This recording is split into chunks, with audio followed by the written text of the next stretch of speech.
नमस्कार CSK news में आप सभी दोस्तों का एक बार फिर से बहुत बहुत स्वागत है। दोस्तों इस वक्त की बड़ी खबर निकल के आ रही है। आपको बता दें, सेना प्रमुख जनरल एम नरवणे का बड़ा ऐलान, पूर्वी लद्दाख नहीं एलएसी पर किसी भी चुनौती से निपटने को तैयार है भारतीय सेनाएं। चीन और पाकिस्तान के जुगलबंदी पर करेंगे करारा प्रहार। जी हाँ, आपको बता दें बड़ा ऐलान कर दिया। इस भी दूसरी बड़ी अपडेट निकल के आ रही है। फिलहाल आपको बता दें, अमेरिका का ट्रंप का घूमा पारा एक बार फिर से लगाया वॉशिंगटन में आपातकाल। बाइडेन के शपथ ग्रहण समारोह पर संकट के बादल मंडराने लगे। जी हां, आपको बता दें ट्रंप ने फिर से मारी पलटी।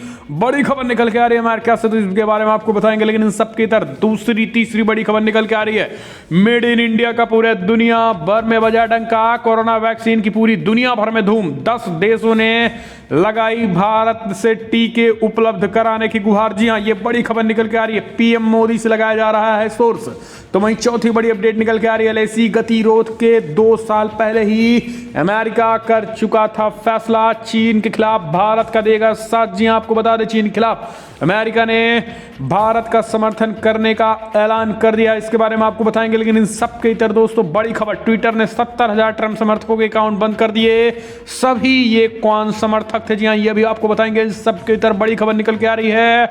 आपको बता दें दोस्तों, जहां पर बर्ड फ्लू को लेकर सीएम योगी आदित्यनाथ ने ताबड़तोड़ एक्शन लेते यूपी में अलर्ट, चिकन और अंडे की दुकान पर लगेगी रोक। जी हाँ, ये बड़ी खबर, ये भी आपको बताएंगे। लेकिन बिग ब्रेकिंग सब कुछ खबरें जानेंगे। लेकिन उससे पहले अगर आप भी प्रधानमंत्री मोदी के नेतृत्व का समर्थन करते हैं तो इस वीडियो को लाइक करके अपना समर्थन दर्ज करें। दोस्तों 2022 के विधानसभा चुनाव में आप किसको सीएम बनता देखना चाहते हैं? कमेंट के माध्यम से आप अपनी राय देना मत भूलेगा। देश की गौरवशाली इंडियन आर्मी के लिए भी जय हिंद लिखना मत भूलेगा। दोस्तों 10 साल पहली बड़ी खबर निकल के आ रही है। चीन और पाकिस्तान को सेना प्रमुख जनरल मनोज मुकुंद नरवणे ने दी चेतावनी का। पूर्वी लद्दाख ही नहीं एलएसी पर किसी भी चुनौती से निपटने को तैयार भारतीय सेनाएं।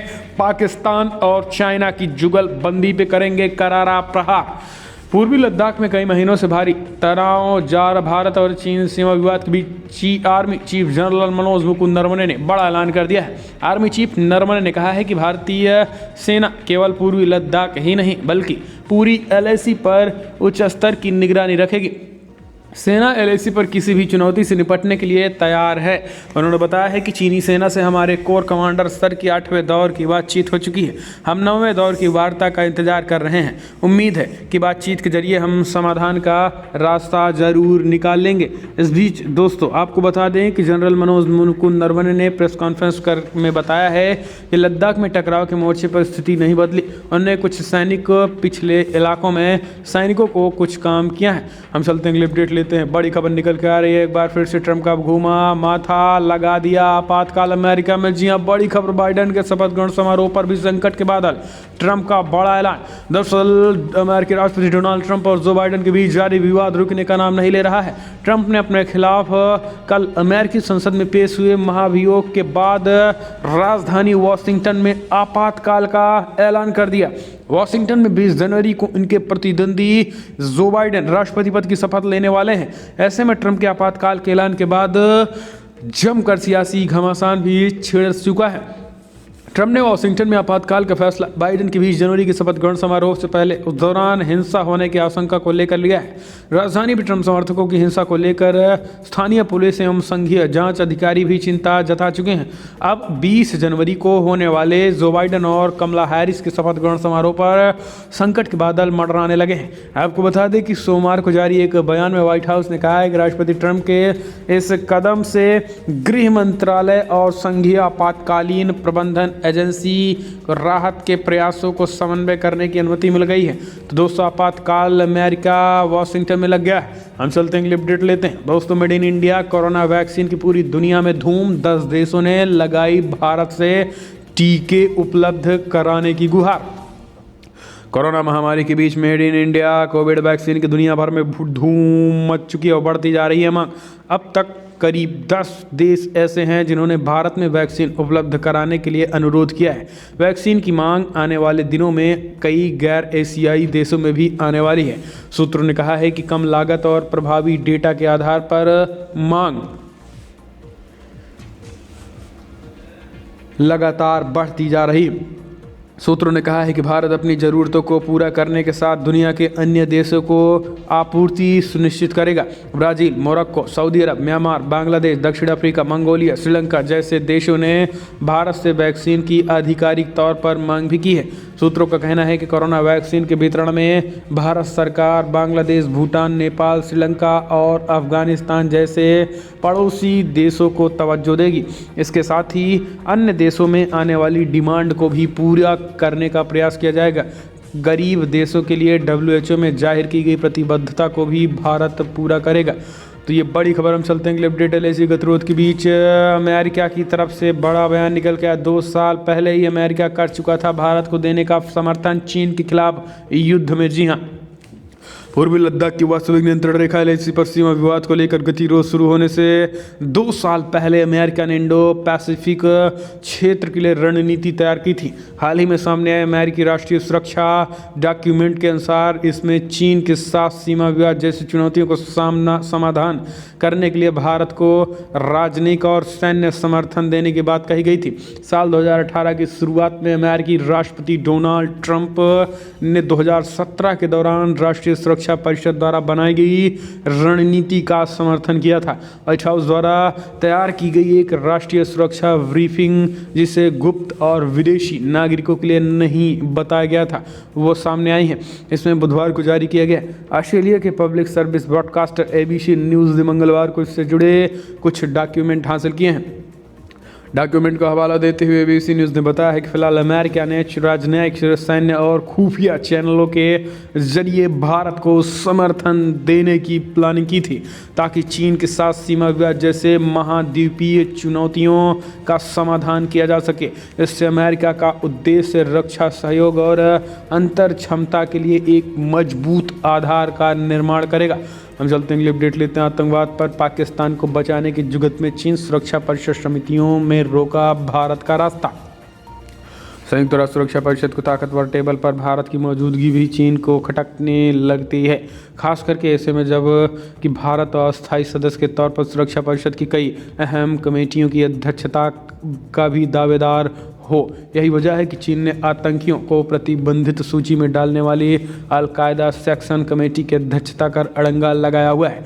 हालांकि जनवरी 2021 से सुरक्षा परिषद में शरीक भारत आतंकवाद निरोधक मामलों और लीबिया व तालिबान संबंधी मसलों की कमेटी की अध्यक्षता करेगा। दरअसल सुरक्षा परिषद में सदस्य देशों के लिए क्रमिक अध्यक्षता का प्रावधान है।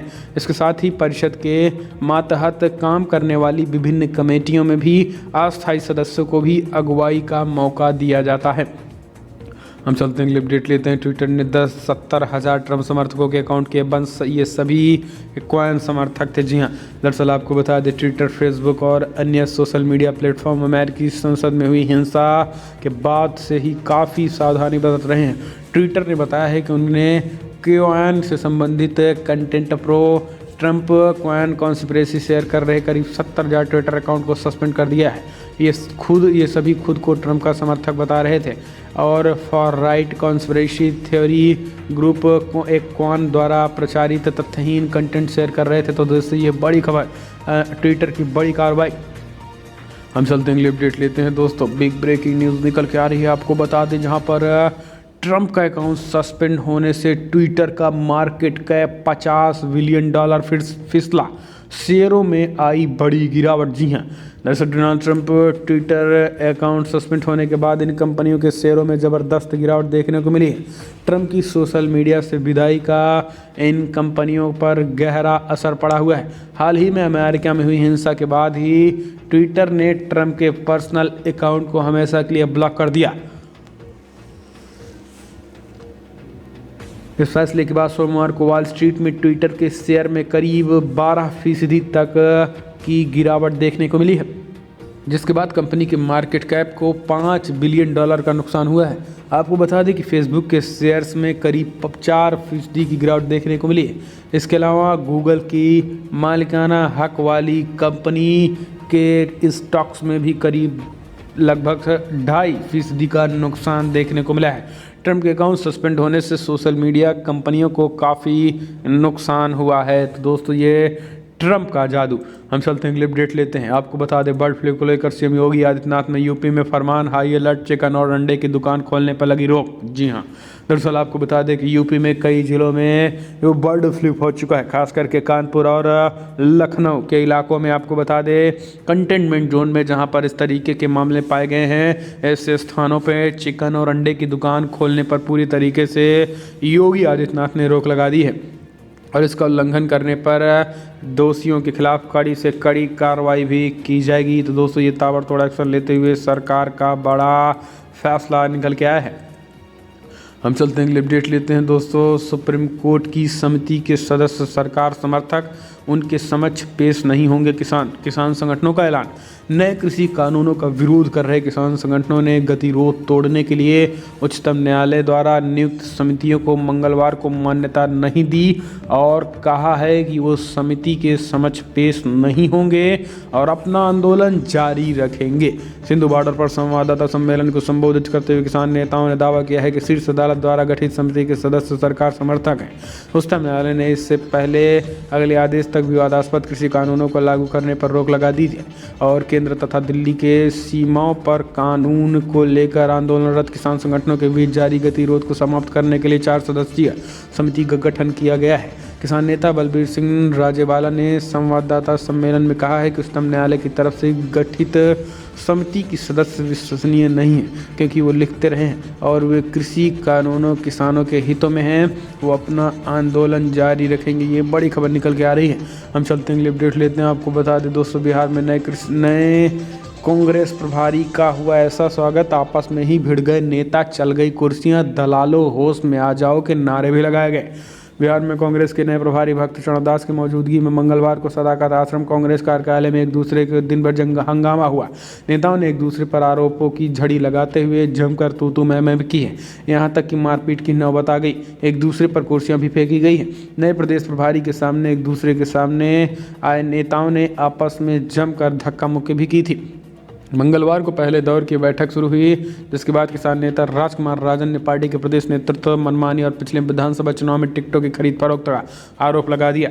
तो दोस्तों आपको बता दें कि लगातार कांग्रेस पार्टी में जमकर कलह मची हुई है और जमकर बवाल भी देखने को मिला है। तो ऐसे में ये पूरी तरीके से आपस में ही लड़ते मरते कटते दिखे हैं।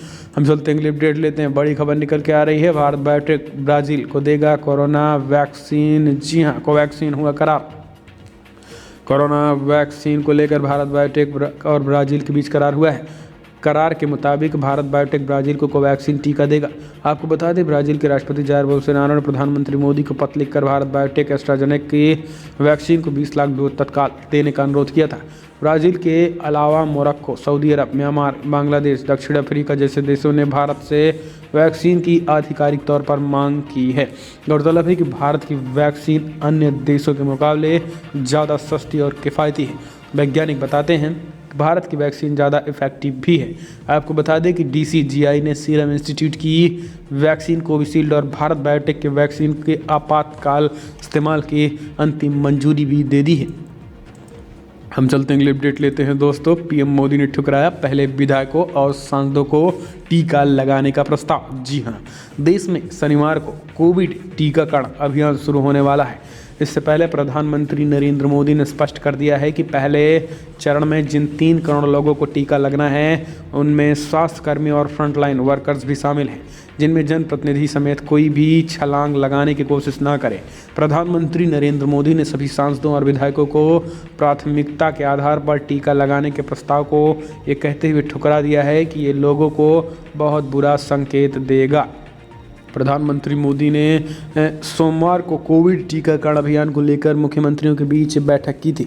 इस दौरान पुदुचेरी के मुख्यमंत्री बी नारायण स्वामी ने मांग की है कि सांसदों और विधायकों को प्राथमिकता के आधार पर कोविड-19 टीका दिया जाना चाहिए। हम चलते हैं अगले अपडेट लेते हैं दोस्तों। बड़ी खबर निकल के आ रही है, हरियाणा सरकार में खटपट की खबरों पर चौटाला ने लगाया विराम। गृहमंत्री से मिलने के बाद बोले पूरा करेंगे कार्यकाल। हरियाणा के मुख्यमंत्री मनोहर लाल खट्टर और उप मुख्यमंत्री दुष्यंत चौटाला केंद्रीय गृह मंत्री अमित शाह से मुलाकात करने के लिए गृह मंत्रालय पहुंचे। गृह मंत्री से मुलाकात के बाद हरियाणा के उप मुख्यमंत्री दुष्यंत चौटाला ने तमाम अटकलों पर विराम लगाते हुए कहा कि हमारी सरकार अपना 5 साल का कार्यकाल पूरा करेगी। बैठक में भाजपा के राज्य अध्यक्ष ओपी धनखड़ भी मौजूद रहे। आपको बता दें कि हरियाणा में किसान आंदोलन को लेकर सियासी गतिविधियों में आई तेजी भी देखी गई। कांग्रेस सरकार के खिलाफ बार बार विधानसभा में अविश्वास प्रस्ताव की मांग भी की गई थी। इससे पहले जेजेपी विधायकों के एक बड़े धड़े ने मंगलवार को इस बैठक से पहले ही कहा था कि केंद्र सरकार को 3 कृषि कानूनों को वापस लेना चाहिए। हम चलते हैं अगली अपडेट लेते हैं दोस्तों। बड़ी खबर निकल के आ रही है जहां पर सुप्रीम कोर्ट ने कहा कमेटी 10 दिनों में किसानों के साथ बैठक करेगी, 2 महीनों में रिपोर्ट सौंपी जाएंगी। जी हाँ, सुप्रीम कोर्ट में मंगलवार को पिछले साल सितंबर में बनाए गए 3 कृषि कानूनों को लेकर वैधता को चुनौती देने वाली याचिकाओं पर सुनवाई हुई और शीर्ष अदालत ने 3 कृषि कानूनों पर रोक लगा दी है। सुनवाई को पूरा होने पर सुप्रीम कोर्ट ने आदेश दिया और तीनों का अमल पर रोक लगा दी। साथ ही कमेटी का भी गठन किया है। 10 दिनों में किसानों के साथ ये बैठक करेगी और इसके साथ ही 2 महीने में अपनी रिपोर्ट सौंपी जाएगी। ये बड़ी खबर निकल के आ रही है दोस्तों। तो दोस्तों फिलहाल बड़ी खबर में इतना ही, लेकिन अगर आपको वीडियो पसंद आया तो लाइक कर, शेयर करें, कमेंट के माध्यम से आप अपनी राय देना ना भूलें। इस वीडियो में इतना ही। जय हिंद, वंदे मातरम।